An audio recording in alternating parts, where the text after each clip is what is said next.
morning. Thank you for joining us for the Smart Business Series brought to you by the North Tampa Bay Chamber of Commerce and also Overnight Success Studios. Before we bring up our speaker, Ms. Donna Blevins, I'd like to bring up our sponsor who made this breakfast possible today. Let's have a round of applause for Vicki Pagan from Veterans Escrow Title. And I am the VP of Operations with Veterans Escrow and Title. We provide title and escrow services throughout the state of Florida for commercial and residential transactions throughout the entire state. We pride ourselves on ensuring a smooth transaction for everybody. And I can't recall if I just mentioned if we're located in the Seven Oaks Professional Plaza of Wesley Chapel. So it's a pleasure meeting everybody this morning. So today's speaker, we have Ms. Donna Blevins, PhD. She is a mind shift coach, a motivational speaker, and an international professional poker player. Now, Donna has used her mind shift exercises to accelerate her miraculous recovery from a life-threatening stroke. Her innovative brain retraining techniques helped wounded warriors as well as wounded warriors suffering from PTSD and also a traumatic brain injury, which earned her the Recognition Award from the Department of Veteran Affairs. Donna went back to school at the tender age of 58 to earn 2 masters and also a PhD in metaphysical coaching. Zig Ziglar actually said Donna Blevins is someone who we can all look up to, both professionally and physically. Please welcome Ms. Donna Blevins. Woo! Mic check, mic check. So what do you think? Are we getting a feedback? I'll be right here. There we go. All right. What do you think the number one question people ask me is? How tall are you? I was about to say how short. How tall I am? Yes. 6 feet 5 inches tall. But I want to let you know that my husband is 5'3". Wow. Thank you so much for introducing me. No problem. Take it away. When I first met my husband over 30 years ago, by the way, may I say 2 naughty words? Is that okay? Yes?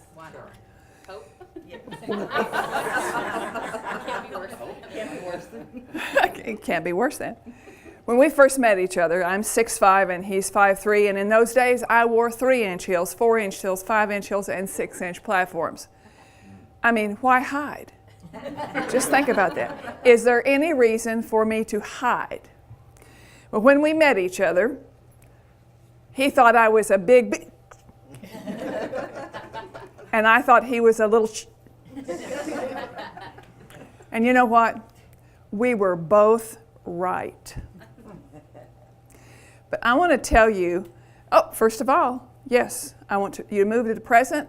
I want you to turn your phone off, and we're going to do a 90-second mind shift to get started. So please turn your phones off.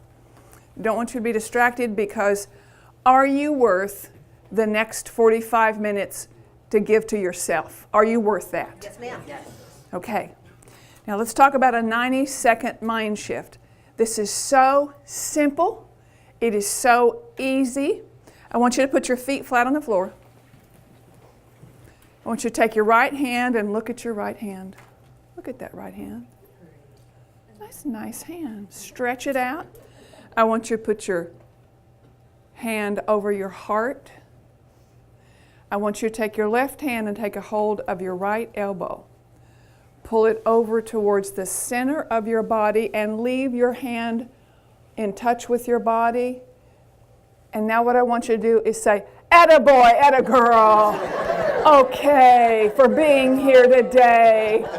Okay, that's what I want you to know. That is absolutely. Really, I want you to applaud yourself. Here, come on, applaud yourself for being here. Absolutely applaud yourself for being here. We oftentimes don't give ourselves enough love. Have you ever been there? Oh, I know I have. I had to deal with the physicality of my body growing up because I didn't think, even though I was so tall and big, I just thought I wasn't good enough. Have you ever experienced that? Sometimes we do. My Mind Shift On Demand book was published, and it was the #1 bestseller in sports psychology when it was released. And I'm excited that it's been in the top 100 for the last year. And she is my baby, my absolute baby. I love my book. So it has 12 mind shift exercises, and we're going to learn one of them. The mind shift exercise that you just learned is not in the book. That's a special gift to you. What I'd like to ask you is, what do you think the most stupid or the stupidest question anyone ever asked me is? How tall were you when you were born?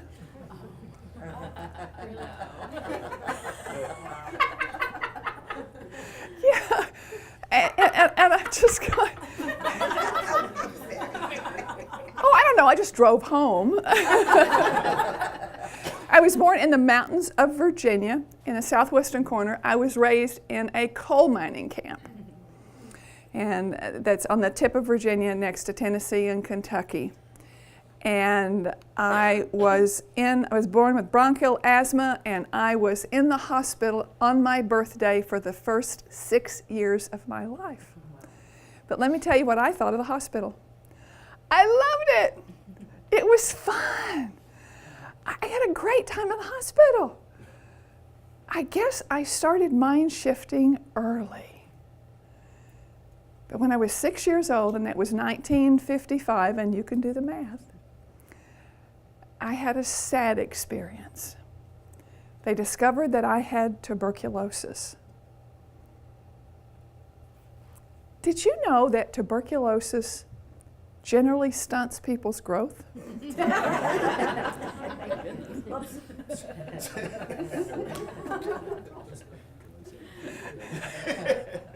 Who's to know? But they went in for a biopsy, and because in those years, 25% of the people in southwestern corner of Virginia had tuberculosis. 25%, 1 in 4 people had TB. It was a virulent disease. And I was very sad because I was afraid.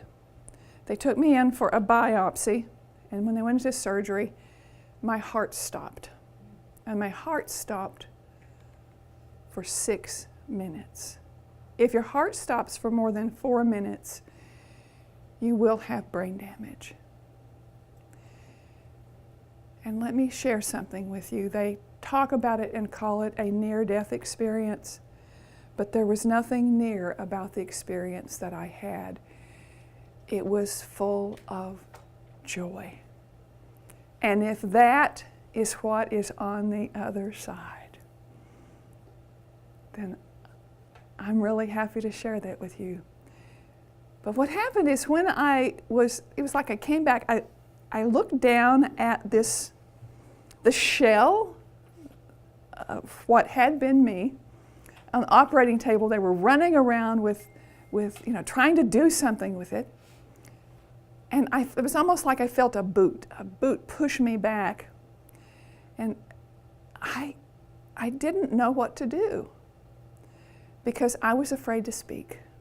I was afraid to speak because in those days, if I had shared with them where I had been in this wonderful experience, because I was no longer 6 years old, I was completely aware. Was I 146? No, I kind of plugged into the Universal Library in the sky, whatever that is. And it was a marvelous place to be. But I was afraid to speak. So for 2 weeks after the surgery, I didn't say a word. And they kept thinking that I was damaged. And after 2 weeks, I thought, well, I better speak. And I said, what's for supper? Because I didn't know what to say. But what do you think? The number one question people do ask me, come on.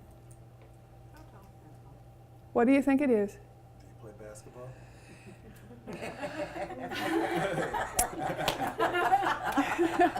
Yeah, that is the number one question they ask me is, do you play basketball? And now let me tell you the blessing of this, of being able to experience this interaction with people. Because of my physicality, you would think that it might put walls up with people.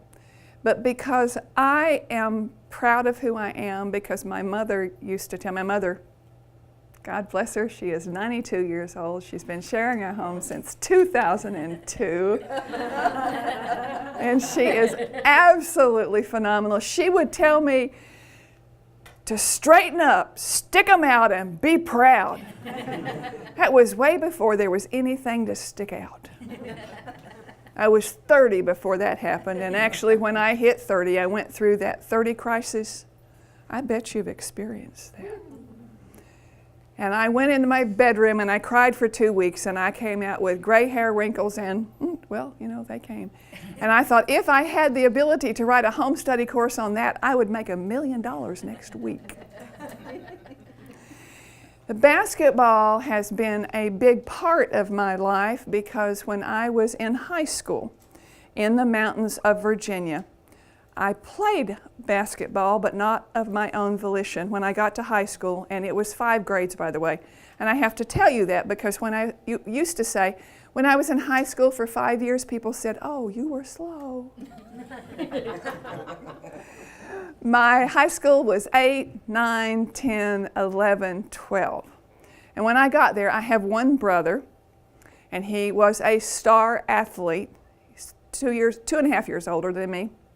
And when I got to high school, his basketball coach came to me and said, Donna, do you know how to play basketball? And I said, no, sir, I don't. He said, would you like to learn? And I said, not particularly. Because I had grown 9 inches in 1 year. And when you grow that fast, I want you to think about this. You reach for a doorknob, and it's not where it was a minute ago. You take a step across, and you stumble. You go to the bathroom, and you flop down because it moved the last time it was further than it was. Now think about that.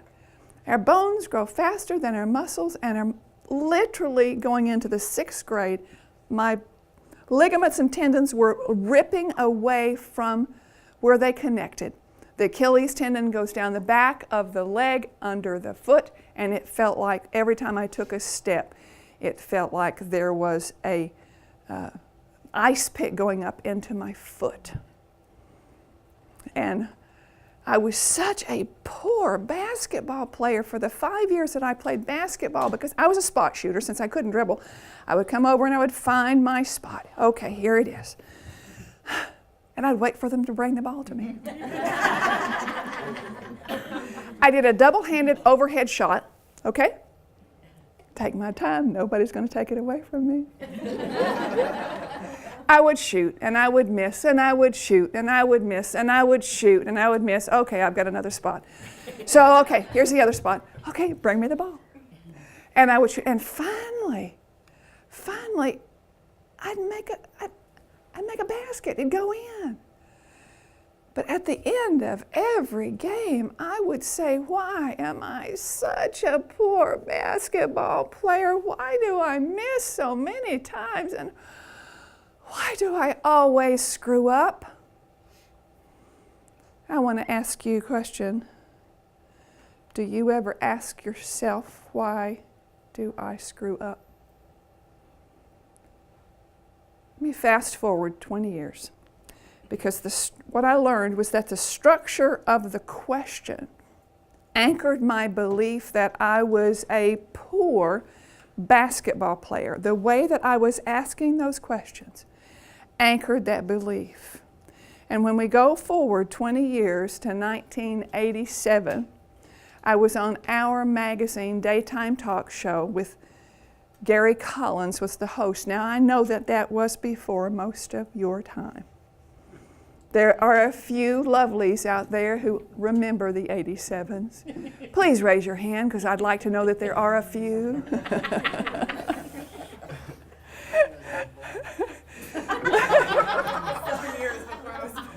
I know, 7 years before you, I understand.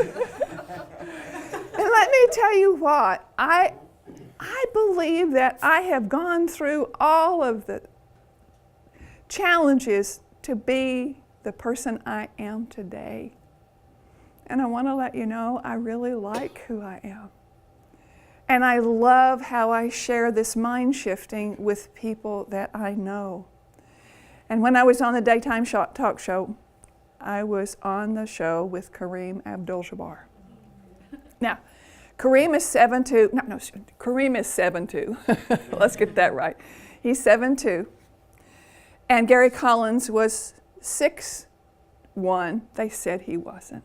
You know, it's like my brother. They said my brother says that he's 6'1". He wasn't that tall. No, he was not that tall. But Kareem and I were on, and Kareem asked me the question. He said, "What? What question did he ask me?" Did you play basketball? He asked me the basketball question. That's right. Kareem Abdul-Jabbar asked it. First time I ever heard it, that I was really, really proud of it. Yes, sir. I play basketball. But I told him the story that I told you. And he said, "Well, how many points did you score over those 5 years?" And I shared that with him. And he threw back his head and he started laughing. Now, we were in what's called the green room, which is where you go before you go on the show. It's kind of like a staging area. And he's laughing, and I feel like I'm shrinking. And he said, "Do you know Magic Johnson?" And I said, "Of course." Magic in those days, in 1987, he was the most valuable player. And he said, "This year, Magic had an average of 23 points."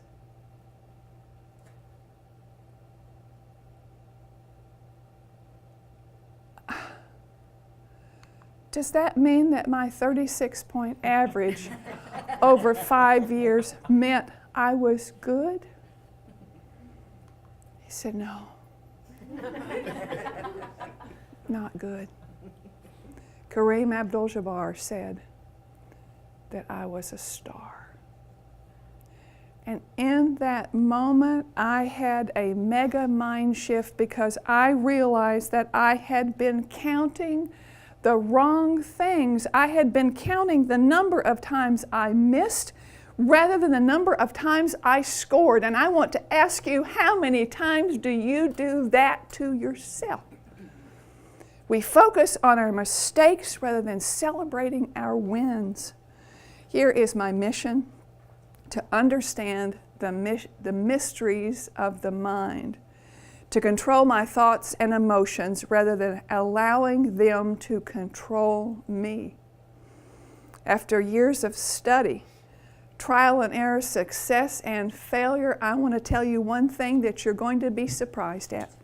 In the midst of all of that, poker saved my life. Now,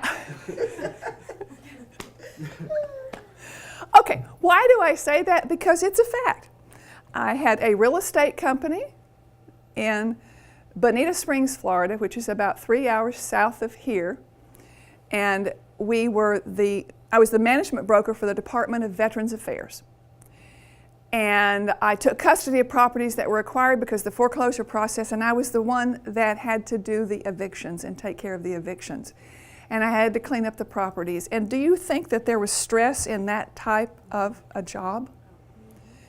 I was working 17 hours a day, 7 days a week, and I was completely involved in this stress and anxiety, trying to see if, did I write that contract? Did I do the specifications right? Well, maybe I did. Well, what am I supposed to do with this contractor? Well, let's see. Okay, I was bouncing back and forth like a ping pong. Do you ping pong? Do you ping pong? Do you ping pong? Do you deal with that? All the time, we do. And I'm at the table because in 1996, the Seminoles put card tables in their bingo halls. And it was in the midst of these extensive, stressful situation, and I saw an article in the paper in Bonita Springs. It was a small town in those days. The newspaper was a tabloid, a once-a-week tabloid, so you know how small that was. And I thought, maybe, I need some entertainment. I need some diversion. I asked my husband, the 5'3" becomes just, well, you could get that. Love the man. You can do whatever visuals you want to with that. And he was a great poker player. He had loved it all of his life. He had actually put himself through school playing poker back then because he's 5 years older than me. And I asked him if he'd teach me how to play poker. And you could see those gears turning, shifting in his head, and I could see it where he said to himself, "Oh, it's a guy's game. Guys only play poker. But maybe if she learns to play and likes it, maybe I can play more poker. Yep, I'll teach you how to play poker." So I'm sitting at the table. By the way, to let you know that I am concerned about perfection, we dealt out 50,000 hands on the kitchen table before I ever went to the card room. Now that sounds like a lot, but it really isn't that much, because when you're dealing out a hand of cards, you'll have 10 in front of you. So you don't have to do that 50,000 times, but it only took about 2 weeks to do it, not continually. But I wanted to see how the cards were falling. I wanted to get a feel for it. And what I discovered along the way is that the only thing you can control is how you play the cards life deals you. I'm sitting at the table very shortly after I started, and I am in this hand, and I'm fretting. I'm looking at the cards that I have in front of me, and I am fretting about what happened yesterday with the contractors. And oh my goodness, I really screwed up last week. And what do I have to do tomorrow? And I had this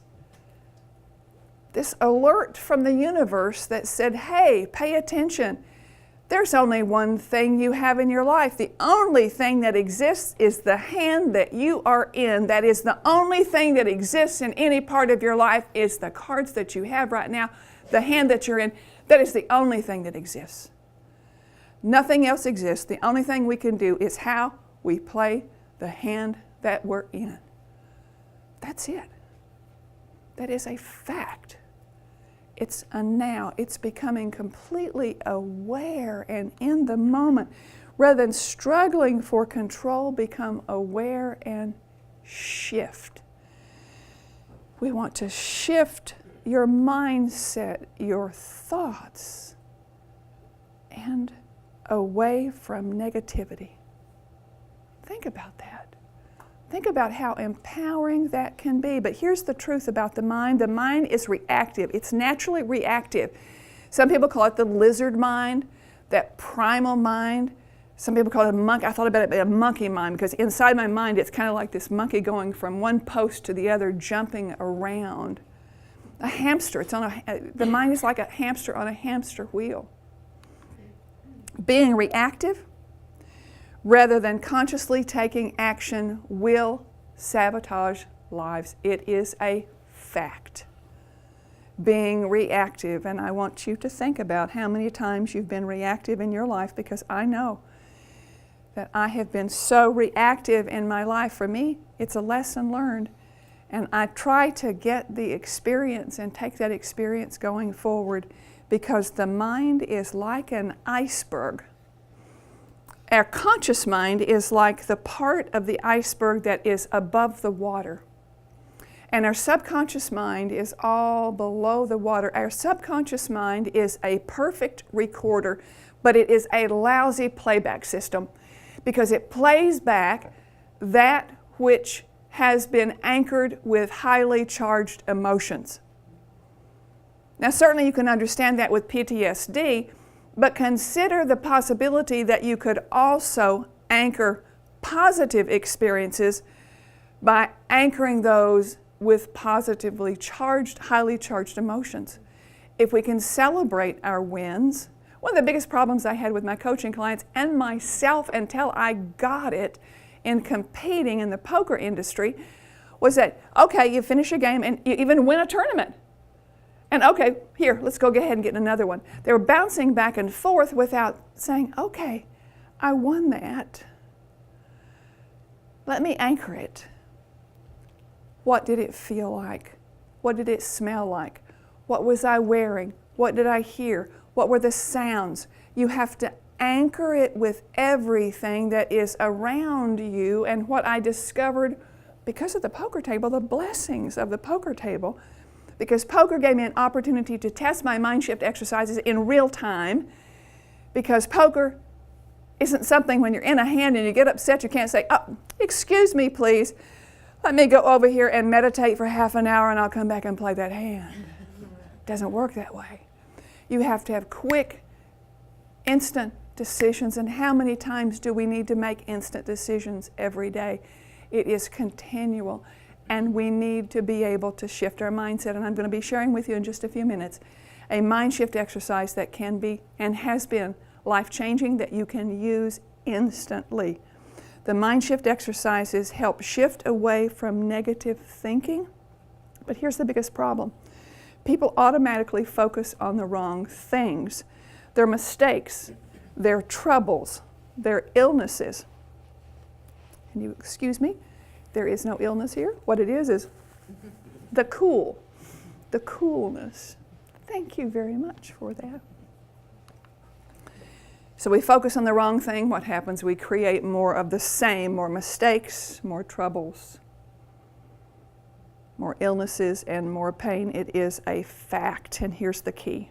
Self-talk and the way you ask yourself questions is vital. Your self-talk and the way you ask yourself questions is vital. We're going to be dealing with asking questions in just a minute, because here is my motto: the words you choose set yourself up for either success or failure.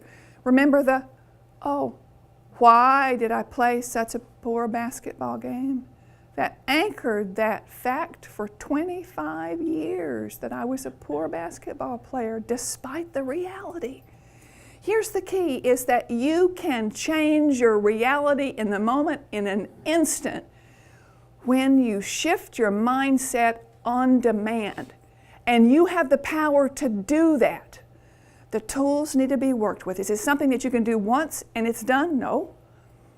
How many times do you need to take a shower? It's continual, and it's something that you deserve. Whatever you feed will grow. It's a fact. You water it, you feed it, it's going to grow. You can take your pick because you do have a choice. Everything is energy. The body, the mindset, our spirit, everything. And we have an interconnectivity. Our mind, body, spirit connection is a fluid connection, even though we seem to get disconnected at times. But we need that energy to flow continually from one way to the next. And we can do that, and we can tap into that energy in the moment when we have the tools. We create our universe by shifting our energy consciously and continually. Think about that. You can create your universe by shifting your mindset, shifting your energy consciously and continually. Let me share with you the proof.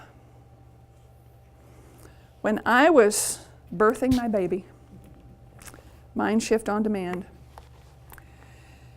it was Halloween 2013.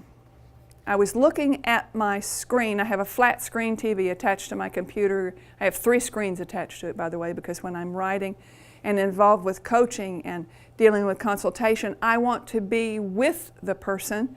I want to be with what I'm writing. I want to be involved with it. And I got it from the computer, and I looked up at the screen and I said, I want something that proves my mind shift exercises work, and I want proof now. And I stomped my foot like a brat. And the universe said, ah. I got a lightning strike in my head and I had a massive center left brain stroke. When I hit the ground, I thought, be careful what you ask for. I was airlifted. I had a center left brain stroke. That's the part that mutes your ability to speak. I could only say 2 words, by the way. I could say Donna and crap. They airlifted me to the University of Florida Teaching Hospital, and all on the way, the entire team is saying she will only be able to speak in 8 to 9 months, probably never fluidly again. And I chose to detach and observe rather than buying into that. And I did a mind shift exercise over 100 times in the next 3 days, going, where are my words? Where are my words? And I went through a process of looking for my words and toning them out so that I was able to speak fluidly in 3 days. Our mind can help heal our body by the way that we think. It is a fact because we do it in the moment, on demand. So are you ready? Are you ready to do a mind shift exercise? Yes. Do it. Okay. We're going to do my signature mind shift exercise called, isn't that interesting? I'd like for you to put your feet flat on the floor. Go ahead and put whatever's in your lap that you can sit down so that you're completely unfettered, you're comfortable. Just go ahead and breathe it out. Now what I want you to do is I want you to rate it. When I'm talking about rate it, I want you to bring a negative situation to mind. Now I'm going to create a safe place for you right now. A place that is blame-free, guilt-free, judgment-free, and whine-free. You can just, leave the whining at the door. But I'm creating a safe place for you right now because what you're going to do is you're going to bring up a negative situation. And when we're finished, you're going to notice that it has significantly changed based on how you feel. You can actually go through this process that we're going to walk through in literally 30 seconds. Some people have been able to do it like that once they practice it and it becomes a habit. Once you train your brain how to do this game, it's a game with your brain, your brain can do it at the drop of a hat. So bring this situation to mind. I want you to bring a situation to mind. Just go ahead and think about something that's really awful. Just think about that. Do you have something you can bring to mind? Just nod your head if you do. Now I want you to rate it 0 to 10, like on the pain scale. 0 is nothing, 10 is, oh, it's awful. Can you just kind of tell me what you don't have to tell me what it is. Can you tell me what some numbers are? 8. 8? 6? Okay, 8, 6, okay. Got some pain here, we're going to get rid of that. So that's your number. So now what I'd like for you to do is close your eyes. Close your eyes. I'd like for you to, the first step I want you to do is to forgive yourself for where you are. Just forgive yourself. Just forgive yourself. Sometimes it's difficult, but just forgive yourself. Next, what I'd like for you to do is, with your eyes closed, ask it to show itself, to take a form, a 3-dimensional form. If you're having difficulty visualizing it, give it a name and look at the word in your mind's eye. Do you have a form? Go ahead and nod your head when you do. Okay, if you don't have a form, just go ahead and give it a name and look at the word. The next step is I would like for you to just notice it. I'd like for you to step back in your mind's eye 1 step from that situation. And as you do, you're disconnecting from it and wow, what's happening now? It's got boundaries. It's no longer out there and all around you. It's in your mind and it is dimming. It is becoming smaller and moving away from you. Now I'd like for you just to notice it. And as it moves away from you, I'd like for you to say, isn't that interesting? Now say it out loud with me. Isn't that interesting? Say it with more feeling. Isn't that interesting? Open your eyes. look up and to your right. Pivot your body 45 degrees to the right. Pivot your body like you're in the chair. Pivot your body. Continue looking up and ask yourself out loud, where would I rather be? Where would I rather be? Ask it again. Where would I rather be? Okay, come back to me. Now what you did right then is you just gave your subconscious mind a task. You don't have to answer it because it can go about figuring out, because you've asked a properly worded question. It becomes a code modifier. Now, I'd like for you to rate it now, after. Where did you start and what would your shift? Give me a before and after number. 8-2. 8-2. 8-4. 8-4. 7-5. 8-1-7-5. Now just think about that. Now if you had something where it stayed the same, that's okay. Because if we are looking at something that stays the same, what it is that there's something underneath. We're not looking at actually what is bothering us, the situation that's causing stress. Now just think of the fact that you can shift away from that stress and that anxiety in that short a period of time. Are you worth 10 minutes a day? Are you? All you need to do is to create the habit of mind shifting, and you can do that in a 10-minute-a-day ritual. It takes about 40 days to create any habit, but what I want you to do is to schedule in 10 minutes a day for yourself every day to deal with the mind shifting exercises. Have the courage to change your mindset. Stop holding on to mental crap, because you are not a septic tank. Tell me your takeaways. Come on, speak up. Somebody tell me a takeaway that you've had over the past few minutes. Negativity takes over your mind. Negativity takes over your mind. The power of our brain. The power of our brain. And you become what you think about. Switching from negative to positive. Just wow. Practice. Yes, practice. And I want you to understand, but it's little practice. It's not big practice. I have had people that have gone with chronic pain and who are on opioids at the Veterans Pain Clinic, have gone from an 8 to a 3 in 90 seconds doing this mind shift exercises that I just shared with you. Think about that. Think about how profound that is. If someone is on opioid, but sometimes people come back 2 weeks later and they say, Donna, it no longer works. Okay, how often have you been doing it? They say, well, I did it once. And as I said earlier, how many times do you take a shower? My gift to you right now, 2 simple words that can cancel what you just said. I want to ask you a question. Can I ask you one final question? Yes. How many times are you in the middle of saying something and you recognize the fact that those words are condescending to you? Does that happen to you?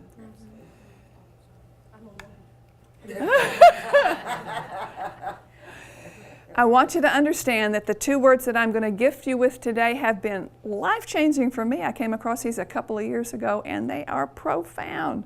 They're not in the book. The book has 12 mind shift exercises, and I've had people tell me they are life-changing and in instances even life-saving. But these 2 simple words, when something comes out of your mouth, when I had started doing things like starting to say something and I would go, "Gah! Why am I saying that? Who just said that? Not me. Who is this?"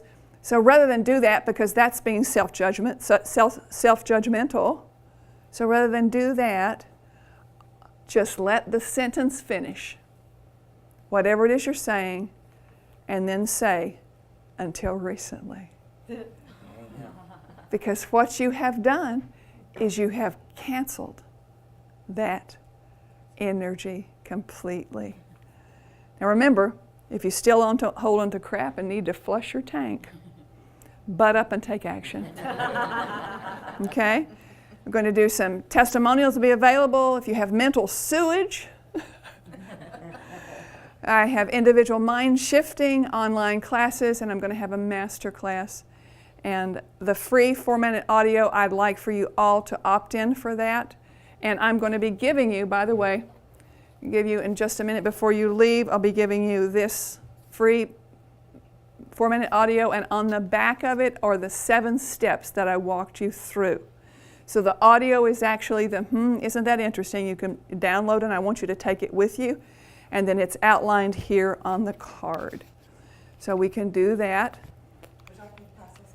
Yes, would you pass those out, Caroline? Thank you. And we'll have a book signing today. What questions do you have while she's doing that? Come on, what questions? You're not done speaking, are you? I'm gonna come on. Oh, I'm not done speaking. She has a couple more hours. Thank you so much. I was given 40 minutes today, and I did 40 minutes. But I thank you so much, because I've wanted to share my mind-shifting exercises in online classes and in person. And I've done, for the past 20 years, 21 years now, in the real estate industry. I became a poker journalist in 1998 after I fell in love with the game. And I did finish well in tournaments. I played in the World Series of Poker Main Event Championship. I've competed in 3 $10,000 buy-in tournaments, and I've cashed 2/3 of the time. In 2007, I finished in the top 4 women out of 6,400 players in the Main Event Championship.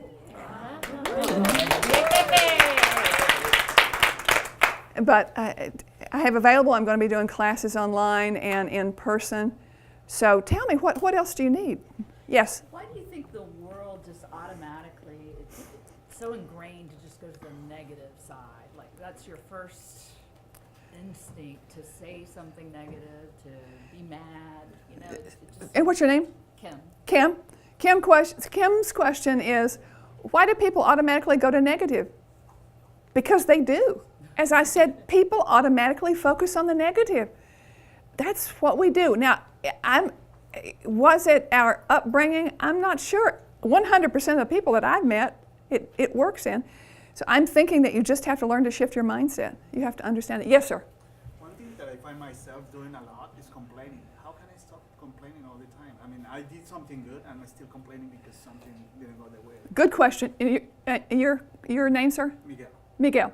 Miguel said, why am I complaining so much? You know, I do something good, but I'm also complaining. I'm going to ask you this, Miguel. May I put you on the spot?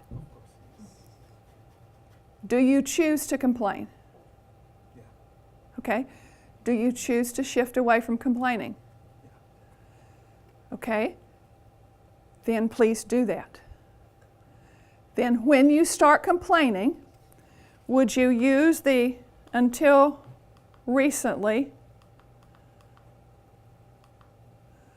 When you start complaining, would you use those 2 words? Would you take 10 minutes a day doing the mind shift exercise? Isn't that interesting? And every time you bring up a complaint, can you use one of those in the mind shift exercise? You want to try that? Yeah. Do you believe that you can shift away from complaining? Yes. I believe you can too. Do you believe he can do this? Yes. Give him an applause for doing that. Thank you. Who else? Anything? A safe place I've created here? What do you want to deal with? Does somebody want to deal with something? Does somebody need a mind shift? Yes, ma'am. How do we, since we have to work on ourselves, but so that the future doesn't do this, how do we work with our children so that they... Yeah, how do you match with my toddler? So, how do you work with your children? In reality, the mind shift exercises are simplified into steps that very small children have been able to do. So you can use, because they're game-based. When I say game-based, because I realized that in creating a mind shift exercise, I wanted to add the physicality to it. And when I ask you to open your eyes, look up to your right, what you're actually doing is you're accessing the right hemisphere of your brain. Then you're pivoting to the right, that's moving your body. When you ask your brain to do more things, it becomes engaged. So you can take a mind shift exercise and see how you can craft it. How old are your children? Well, my granddaughter's 9. 9? I've worked with 10-year-olds. I was challenged to coach a 10-year-old girl dance team before they competed in an event from a dance academy that had never, ever had any of their girls even place. Never worked with 10-year-olds before in a group. 10-year-olds in a group. Think about how I was feeling. Like their great-grandmother I was.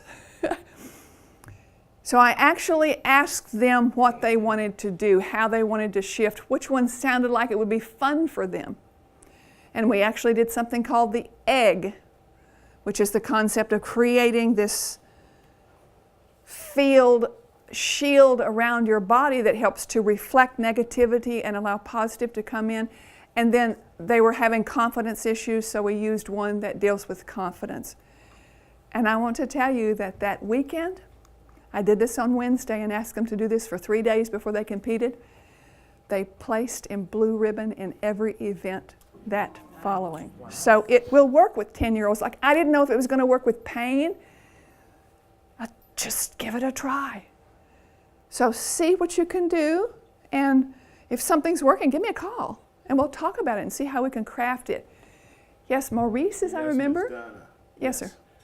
I'm going to sort of speak to what she mentioned, and this is something I've personally experienced in regards to why my mind, my subconscious mind, continuously provides me with information that serves me no good.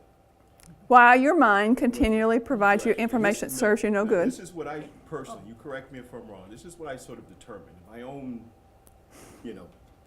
seeking for more understanding. My subconscious mind is always seeking for what could go wrong. And if I'm focusing constantly on something negative, my subconscious mind is going to perceive that as something that I'm interested in. So my subconscious mind always has my best interest in mind. Okay, so your thought is that your subconscious mind always has your best interest in mind, and if you're interested in something negative, it's going to seek that. Absolutely. Remember I said your subconscious mind is a perfect recorder but a lousy playback system. That means that whatever you focus on and you see, it takes it as a reality. Absolutely. Because your subconscious mind has no judgment. Nope. It has no filter. So the key is to exposing yourself to more positivity, but you also need to create this protective shield. And let's go ahead and do that right now. Because we're talking about negative and being, in fact, I want you to talk about that. Okay. Do you believe that your body stops at your skin? Does your body stop at your skin? No, it actually goes, your skin is the largest organ that you have. Your energy field goes out from that. There's a photography called Carillion photography that can actually take pictures of this aura around our body. Now, have you ever been in a room when a person with dark clouds come in and you feel it? Yes? Would you like to be completely protected from that? Yes. Okay. Feet flat on the floor. Well, I'm asking you to do that because it has to do with grounding. It has to do with grounding with the power of the earth. I usually do it differently, but what I want you to do is just ground yourself. We talked about this earlier, about grounding yourself. Just see roots going down into the earth and empowering you. Just do that right now. Whenever you're feeling scattered, just uncross your feet. Sometimes you might want to go hug a tree, because my mother, who is 92, who knows nothing about poker, tells me when I'm upset at the poker table, get up and go hug a tree. She's got a great point there. So what I want you to do is I want you to envision that what you're going to install right now is your egg. It is a mirrored egg that is selectively reflective. It's not the kind of shell, it's an egg that moves. So I want you to just push out like this, and you've got this egg around you. It's flexible. Just go ahead and you can feel it. Just to feel a little bit of resistance. Yeah? Getting in my egg, okay? Because it goes around you. It can be any shape, it can be any color that you wish, but it is mirrored on the outside. It selectively reflects negativity and allows positive to come through and to you. I put it on all the time when I go to a hospital. I must have been putting it on as a kid because I love the hospital. But I put it on at the hospital, and people look at me and say, "How come you're so happy here? Please, I don't know what you're on, but can I have some of that?" Now that egg is now installed. But do you ever need to take some maintenance of it? Just like a car. You need to check the oil. And all you need to do is take a moment. It takes 30 seconds. And you say, "Okay, how's my egg?" And you just kind of look around the inside. "Oh, how's my egg?" And then you say, "Oh, got some cracks there." When I first started saying I needed to fix the cracks, I was just, how do I do this? And being confused, I thought, well, I can't go like that. I'm not Yoda. So I took, in my mind's eye, I took shiny duct tape. I figured it would fix anything. And actually went out and taped over it, and it would do that. Because when we get upset, when you are dealing with stress and you lose your temper, it's like doing this to your egg. You crack it. So I want you to know that you now have your egg installed. And that means you can go into any location and you can be protected. I came across the concept in the 70s when I could never go shopping. Because when I would go in, I am so sensitive to other people. When I would go into a mall, I would get a headache. I would almost start crying. My stomach would hurt. And finally someone said to me, "You're sensitive, you're picking up other people's energy." So then, and one other question. Who else? Yes. So, Robin, yes. Yes, Robin. So as far as everything's in your control, but I mean as far as you control your own behaviors, right? But what about when you are in a situation where you're in a group of negative? Is the only solution to walk away, or is there the capability to diffuse that and turn it into a positive? Okay. So is the only question when you're in a negative situation to walk away, or can you diffuse it? Is it in your best interest to walk away? It all depends. There's never one answer to it. People say, "How do I play aces?" And I say it all depends. So to answer that, I have to first say, would it be to your best interest to walk away in the situation you're thinking of?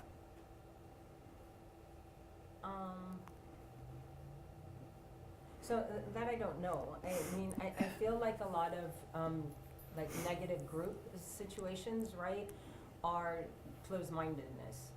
And so my situation is that as long as you have a choice, then pick an uplifting group to be associated with. If it happens to be your work, maybe you need to look for another situation. But if you choose to be there, I've changed my friends over the years. When the negativity got to that extent, I finally said, people that I love, I still am not around them because they're too negative. So it's the choice that I make. Yes.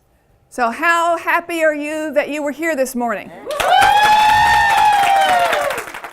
Hi, this is Kim Basin. I'm with Keller Williams Tampa Properties, the Key to Soul team, realtor for Wesley Chapel, Lutz, and Land O'Lakes. And I'm attending the Mind Shift on Demand with the Smart Business Series here in Lutz. Great seminar, web, and just learning about how to change your mind. One of the biggest things I learned was if you are complaining, being negative, it's just to end it with "until recently," and it'll change your whole mindset, put you in a positive tone for the rest of the day. Hello, my name is Kimara Rose from Aesthetics 813. It's a facial and body spa in Wesley Chapel, Florida. And I am here today at the business series. We were speaking with Donna Blevins of Mindshift On Demand. This is her baby, and it helps you with going throughout your day, learning how to shift negative feelings and thoughts into positive, more productive actions. It's something that's very important for me because I deal with person to person, so I need to always have a fresh start for my people. So I love this series. I suggest you check out the Wesley Chapel Chamber website so you can find out more. Good morning. How are you? I'm Damaris Rios. I'm one of the ambassadors from the Chamber. I'm also the Volunteer of the Year. So I am one of the individuals that do a lot of health and wellness, and I'm out there. I like to volunteer and give back to the community. I'll do my Zumba at the assisted living as well. It's all about always staying positive. And being in the mindset today, it gave me more positive feed because even if I'm in a room and somebody walks in, I am not into the negativity. I actually just walk away and just plant the seed of positivity. Hi, my name is Robin Messler. I am the owner of Connected 360, a youth leadership program. I came to the Smart Business Series this morning, and it was phenomenal with Donna Blevins. She taught us different things to do as far as mind shifting and turning negativity into a positive situation. I can't, compliment her enough, is that she just puts everything so simple and achievable, small, tiny steps, and I'm very grateful for coming to this workshop and being a part of this. Thank you very much.